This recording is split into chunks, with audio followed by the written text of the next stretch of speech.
വലിയ വാഗ്ദാനങ്ങളുടെ പെരുമഴയായിരുന്നു അത്. രാഹുൽ ഗാന്ധി മുതൽ പ്രിയങ്ക ഗാന്ധി വരെ, മല്ലികാർജുൻ ഖാർഗെ മുതൽ കെ.സി. വേണുഗോപാൽ വരെ, കേരളത്തിൽ നിന്ന് വി.ഡി. സതീശൻ മുതൽ രമേശ് ചെന്നിത്തല വരെ നേതാക്കൾ ഓരോരുത്തരുമായി വന്നു. വാക്കുകൾ വന്നു, വാഗ്ദാനങ്ങൾ വന്നു, പ്രഖ്യാപനങ്ങൾ വന്നു.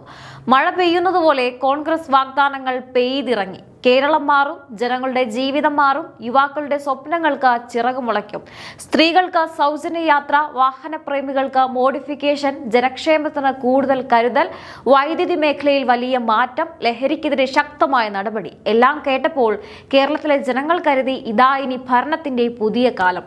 പക്ഷേ തിരഞ്ഞെടുപ്പ് കഴിഞ്ഞു, കൊടികൾ താഴ്ന്നു, മൈക്കുകൾ ഓഫായി, വാഗ്ദാനങ്ങളുടെ ശബ്ദം പതുക്കെ കുറഞ്ഞു, അധികാരത്തിന്റെ വാതിൽ തുറന്നു.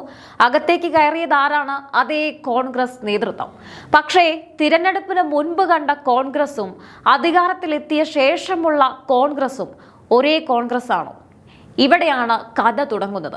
3 മാസം മാത്രം, വെറും 3 മാസം. പക്ഷേ ഈ 3 മാസത്തിനുള്ളിൽ തന്നെ വാഗ്ദാനങ്ങളുടെ മഴ എവിടെ പോയി? ഭരണത്തിന്റെ കുട മാത്രം എന്തുകൊണ്ട് തുറന്നു? വാക്കും പ്രവൃത്തിയും തമ്മിലുള്ള ഈ വലിയ അന്തരം എങ്ങനെയാണ് ഉണ്ടായത്? വി.ഡി. സതീശന്റെ നേതൃത്വത്തിൽ അധികാരത്തിലെത്തിയ സർക്കാർ, രമേശ് ചെന്നിത്തലയുടെ കൈകളിലുള്ള ആഭ്യന്തര വകുപ്പ്, തിരഞ്ഞെടുപ്പിന് മുൻപ് പറഞ്ഞ വാക്കുകൾ, അധികാരത്തിലെത്തിയ ശേഷം എടുത്ത തീരുമാനങ്ങൾ, സ്ത്രീകളുടെ യാത്ര മുതൽ യുവാക്കളുടെ വാഹനങ്ങൾ വരെ, ക്ഷേമ പെൻഷൻ മുതൽ വൈദ്യുതി വരെ, PM ശ്രീ മുതൽ ലഹരി വിരുദ്ധ നടപടി വരെ, പ്രളയവും പ്രകൃതിക്ഷോഭവും മുതൽ പോലീസ് നടപടികൾ വരെ, എല്ലാം ഒന്ന് നമുക്ക് പരിശോധിക്കാം. കാരണം തിരഞ്ഞെടുപ്പ് കാലത്തെ വാക്കുകൾക്ക് കയ്യടി കിട്ടും. പക്ഷേ ഭരണത്തിന്റെ കണക്കിന് കയ്യടിയല്ല വേണ്ടത്, ഉത്തരമാണ് വേണ്ടത്. അപ്പോൾ 3 മാസം കൊണ്ട് സതീശൻ സർക്കാരിന് സംഭവിച്ചത് എന്താണ്? വാഗ്ദാനം വേറെ, ഭരണം വേറെ. നമുക്ക് നോക്കാം. ഈ വാഗ്ദാന മഴയിൽ ഏറ്റവും കൂടുതൽ നനഞ്ഞത് ആരാണ്? കേരളത്തിലെ സാധാരണക്കാരൻ. കാരണം തിരഞ്ഞെടുപ്പിന് മുൻപ് വാഗ്ദാനങ്ങൾ കേട്ടപ്പോൾ ഒരു പ്രതീക്ഷയുണ്ടായിരുന്നു. അധികാരത്തിലെത്തിയാൽ കാര്യങ്ങൾ മാറുമെന്ന പ്രതീക്ഷ. പക്ഷേ 3 മാസം പിന്നിട്ടപ്പോൾ ആ പ്രതീക്ഷയ്ക്ക് പകരം ചോദ്യങ്ങളാണ് ഉയരുന്നത്. വാക്ക് പറഞ്ഞത് ആരാണ്? വാക്ക് പാലിച്ചത് എവിടെയാണ്? ഇതാണിപ്പോൾ കേരളം ചോദിക്കുന്നത്. ആദ്യം ആഭ്യന്തര വകുപ്പിലേക്ക് വരാം. രമേശ് ചെന്നിത്തലയുടെ നേതൃത്വത്തിലുള്ള ആഭ്യന്തര വകുപ്പ്, കേരളത്തിലെ പോലീസ് സംവിധാനം എത്ര കാര്യക്ഷമമാണ് എന്നതിന്റെ യഥാർത്ഥ പരീക്ഷണം നടക്കുന്നത് സാധാരണക്കാരന്റെ പരാതിയിലാണ്. ഒരു സാധാരണ മനുഷ്യൻ സൈബർ ആക്രമണത്തിന് ഇരയാകുന്നു. ഭീഷണി, അപമാനം, വ്യാജ പ്രചാരണം, വ്യക്തിഹത്യ, പരാതിയുമായി പോലീസ് സ്റ്റേഷനിൽ എത്തുന്നു. അവിടെ ചോദ്യം, നടപടി എപ്പോൾ? പക്ഷേ ചില രാഷ്ട്രീയമായി ശ്രദ്ധ നേടിയ കേസുകളിൽ പോലീസ് അതിവേഗം ഇടപെടുമ്പോൾ ജനങ്ങൾ സ്വാഭാവികമായും ചോദിക്കും, ഈ സ്പീഡ് എല്ലാവർക്കും കിട്ടുമോ? അതാണ് പ്രധാന ചോദ്യം. അർജുൻ ആയങ്കിയുമായി ബന്ധപ്പെട്ട അറസ്റ്റ് വലിയ രാഷ്ട്രീയ ചർച്ചയായി. തുടർന്ന് സമാനമായ ആരോപണങ്ങളുമായി ബന്ധപ്പെട്ട് TG മോഹൻദാസിനെതിരെയും നടപടി ഉണ്ടായത് ചർച്ചയായി. ഇവിടെ ആരാണ് കുറ്റക്കാരൻ, ആരാണ് നിരപരാധി എന്നത് കോടതി തീരുമാനിക്കേണ്ട കാര്യമാണ്. പക്ഷേ രാഷ്ട്രീയ ചോദ്യം മറ്റൊന്നാണ്. നിയമത്തിന്റെ വേഗത ഒരാൾക്കൊരു രീതിയിലും മറ്റൊരാൾക്ക് മറ്റൊരു രീതിയിലും ആകരുത്. കാരണം പോലീസിന്റെ ഏറ്റവും വലിയ ശക്തി അതിന്റെ അധികാരമല്ല, അതിന്റെ നിഷ്പക്ഷതയാണ്. ഇനി സൈബർ കുറ്റകൃത്യങ്ങൾ. കേരളത്തിൽ എത്രയോ പേർ ദിവസവും സൈബർ ആക്രമണങ്ങൾക്ക് ഇരയാകുന്നു. പ്രത്യേകിച്ച് സ്ത്രീകൾ. വ്യാജ അക്കൗണ്ടുകൾ, അശ്ലീല അധിക്ഷേപങ്ങൾ, ഭീഷണികൾ, ഫോട്ടോകൾ ദുരുപയോഗം ചെയ്യൽ എല്ലാം നടക്കുന്നു. ഇവരുടെ പരാതികൾക്കും ഇതേ വേഗത കിട്ടിയാൽ കേരളത്തിലെ സൈബർ കുറ്റവാളികൾക്ക് ഉറങ്ങാൻ പോലും സമയം കിട്ടില്ല. അതാണ് ജനങ്ങൾ പ്രതീക്ഷിക്കുന്നത്. ഒരു VIP പരാതി പോലെ തന്നെ സാധാരണക്കാരന്റെ പരാതിയും പരിഗണിക്കേണ്ടേ? ഇനി ലഹരി. ഇവിടെയാണ് മറ്റൊരു വലിയ പ്രഖ്യാപനം. ഓപ്പറേഷൻ തൂഫാൻ. പേര് കേൾക്കുമ്പോൾ തന്നെ ഒരു കൊടുങ്കാറ്റ്. പോലീസ് ഇറങ്ങി, പലരെയും പിടികൂടി, നടപടികൾ നടന്നു. പക്ഷേ ഒരു ചോദ്യം ഇപ്പോഴും ബാക്കിയാണ്. ലഹരി എത്തുന്നത് എവിടെ നിന്ന്? അത് നിയന്ത്രിക്കുന്നത് ആരാണ്? പിന്നിൽ നിൽക്കുന്ന വലിയ ശൃംഖലകൾ എവിടെയാണ്? ചെറിയ വിതരണക്കാരനെ പിടിക്കുന്നത് ആവശ്യമാണ്. പക്ഷേ അതുകൊണ്ട് മാത്രം ലഹരിക്കെതിരായ യുദ്ധം ജയിക്കാനാകില്ല. കാരണം ചില്ലറ വിതരണക്കാരനെ പിടിച്ച് കട അടച്ചെന്ന് കരുതിയാൽ ഗോഡൌൺ ഇപ്പോഴും തുറന്നു കിടക്കുന്നുണ്ടെങ്കിൽ കാര്യമെന്ത്? വലിയ മാഫിയകളുടെ സാമ്പത്തിക ശൃംഖല തകർക്കണം, വിതരണത്തിന്റെ വഴി കണ്ടെത്തണം, യുവാക്കളിലേക്ക് ലഹരി എത്തുന്നത് തടയണം. അപ്പോഴാണ് ഓപ്പറേഷൻ യഥാർത്ഥത്തിൽ വിജയിക്കുന്നത്. ഇനി കോടതിയുടെ കാര്യത്തിലേക്ക് വരാം. നിയമപരമായ നടപടിക്രമങ്ങൾ എന്തായാലും സർക്കാരിന്റെ ഏകോപനം എത്രത്തോളം കാര്യക്ഷമമാണ് എന്ന ചോദ്യം വീണ്ടും ഉയരുകയാണ്. അപ്പോൾ ജനങ്ങൾ ചോദിക്കും, സർക്കാർ ആദ്യം തീരുമാനിക്കുകയാണോ അതോ സംഭവം നടന്ന ശേഷം അതിന്റെ വിശദീകരണം കണ്ടെത്തുകയാണ്. ഇനി വരാം ക്ഷേമ പെൻഷനിലേക്ക്. ഇത് രാഷ്ട്രീയ പ്രസംഗത്തിലെ ഒരു വാക്കല്ല, ഇതൊരു വയോധികന്റെ അടുക്കളയിലെ അരിയാണ്, ഒരു മരുന്നിന്റെ പണമാണ്, ഒരു കുടുംബത്തിന്റെ ചെറിയ ആശ്വാസമാണ്. വീട്ടിലെത്തിയിരുന്ന ക്ഷേമ പെൻഷൻ സംവിധാനത്തെക്കുറിച്ചുള്ള മാറ്റങ്ങൾ സാധാരണക്കാരിൽ ആശങ്കയുണ്ടാക്കുമ്പോൾ സർക്കാർ ഓർക്കേണ്ടത് ഒന്നാണ്: പെൻഷൻ വാങ്ങുന്ന മനുഷ്യന് സർക്കാർ ഏത് മുന്നണിയുടേതാണെന്ന് അറിയേണ്ടതില്ല. അവർക്കറിയേണ്ടത് എന്റെ പെൻഷൻ കിട്ടുമോ, അതാണ്. ഇടതുപക്ഷ സർക്കാർ നടപ്പാക്കിയ പദ്ധതികളെ രാഷ്ട്രീയമായി എതിർക്കാം, പക്ഷേ ജനങ്ങൾക്ക് ആശ്വാസമായ പദ്ധതികൾ തുടരണമെങ്കിൽ അത് കൂടുതൽ കാര്യക്ഷമമാക്കുകയാണ് വേണ്ടത്.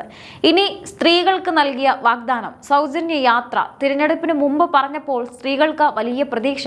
പക്ഷേ അധികാരത്തിലെത്തിയ ശേഷം സ്ത്രീകളെ കുറിച്ചുണ്ടായ ചില വിവാദ പരാമർശങ്ങൾ തന്നെ സർക്കാരിനെ പ്രതിരോധത്തിലാക്കി. ഇവിടെ രാഷ്ട്രീയം മാറ്റിവെച്ചാലും ഒരു കാര്യം പറയാം: സ്ത്രീകളെ കുറിച്ച് സംസാരിക്കുന്നവർ കുറച്ച് ശ്രദ്ധിച്ച് സംസാരിക്കണം. കാരണം വാഗ്ദാനം ചെയ്ത ആനുകൂല്യം നടപ്പാക്കുന്നതിന് മുമ്പ് തന്നെ ഗുണഭോക്താവിനെ പരിഹസിക്കുന്ന സാഹചര്യം ഉണ്ടാകരുത്. കേരളത്തിലെ ഓരോ വീട്ടിലും നേരിട്ടെത്തുന്ന വിഷയം വൈദ്യുതി. UDF അധികാരത്തിൽ വന്നാൽ ഇരുണ്ട കാലം ഉണ്ടാവില്ലെന്ന് രാഷ്ട്രീയത്തിൽ കേട്ടിട്ടുണ്ട്. പക്ഷേ ഇപ്പോൾ വൈദ്യുതി മേഖലയെക്കുറിച്ചുള്ള പരാതികൾ ഉയരുമ്പോൾ പഴയ രാഷ്ട്രീയ മുദ്രാവാക്യം തന്നെ പുതിയൊരു പരിഹാസമായി തിരിച്ചു വരുന്നു. വൈദ്യുതി വകുപ്പ് ഒരു കുരിശാണെന്ന തരത്തിലുള്ള പരാമർശം വരെ കേൾക്കേണ്ടി വന്നു. അപ്പോൾ നാട്ടുകാരുടെ ചോദ്യം: കുരിശ് ആരാണ് ചുമക്കുന്നത്? വൈദ്യുതി മുടങ്ങുമ്പോൾ കുട്ടിയുടെ ഓൺലൈൻ ക്ലാസ് നിൽക്കും, കടയിലെ വ്യാപാരം നിൽക്കും, വീട്ടിലെ ഉപകരണങ്ങൾ നിൽക്കും, ചെറുകിട വ്യവസായം നിൽക്കും. അതുകൊണ്ട് വൈദ്യുതി വകുപ്പ് ഒരു മന്ത്രിയുടെ പ്രസംഗത്തിലെ വിഷയം മാത്രമല്ല, കേരളത്തിന്റെ സമ്പദ് വ്യവസ്ഥയുടെ നാടിയാണ്. ഇനി PM ശ്രീ. ഇവിടെ രാഷ്ട്രീയം മറ്റൊരു രസകരമായ വഴിത്തിരിലെത്തുന്നു.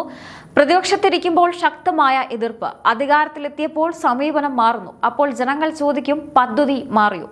അധികാരത്തിന്റെ കസേരയാണോ മാറിയത്? ഒരു പദ്ധതിയെ എതിർക്കാം, പിന്തുണയ്ക്കാം, പക്ഷേ തിരഞ്ഞെടുപ്പിന് മുൻപ് പറഞ്ഞ നിലപാടും അധികാരത്തിലെത്തിയ ശേഷമുള്ള തീരുമാനവും തമ്മിൽ ഇത്ര വലിയ വ്യത്യാസമുണ്ടെങ്കിൽ ജനങ്ങൾക്ക് ചോദിക്കാൻ അവകാശമുണ്ട്.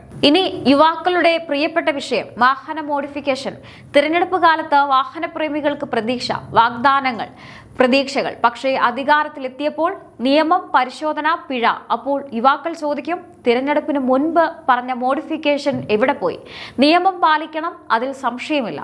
പക്ഷേ നിയമപരമായ പരിധിക്കുള്ളിൽ വാഹനങ്ങൾ മാറ്റുന്നതിനുള്ള വ്യക്തമായ നയം വേണമെന്ന ആവശ്യവും പരിഗണിക്കണം. വാഗ്ദാനം കൊടുത്തിട്ടുണ്ടെങ്കിൽ അതിന് മറുപടിയും കൊടുക്കണം. ഇനി മറ്റൊരു വിഷയം പ്രകൃതിക്ഷോഭം, പ്രളയം, ഉരുൾപൊട്ടൽ, കടലിൽ കാണാതാകുന്ന മത്സ്യത്തൊഴിലാളികൾ. ഇവിടെ രാഷ്ട്രീയത്തിന്റെ നിറം നോക്കാൻ പാടില്ല. ദുരന്ത സമയത്ത് സർക്കാർ എന്നത് ഒരു പാർട്ടിയല്ല, അത് ജനങ്ങളുടെ രക്ഷാകവചമാണ്. ജൂലൈ 31-നുണ്ടായ പ്രകൃതിക്ഷോഭത്തിന് പിന്നാലെ കാണാതായ മത്സ്യത്തൊഴിലാളികളെ കണ്ടെത്തുന്നതുമായി ബന്ധപ്പെട്ട ആശങ്കകൾ ഉയർന്നു. കോന്നിയിലുണ്ടായ ഉരുൾപൊട്ടലുകളെ കുറിച്ചും സർക്കാർ ഇടപെടലിനെ കുറിച്ചും വിമർശനങ്ങൾ ഉയർന്നു. ഇത്തരം സാഹചര്യങ്ങളിൽ മന്ത്രിമാർ സ്ഥലത്തെത്തണം, ഉദ്യോഗസ്ഥർ ഏകോപിപ്പിക്കണം, രക്ഷാപ്രവർത്തനം വേഗത്തിലാക്കണം, ജനങ്ങൾക്ക് ഉറപ്പു നൽകണം.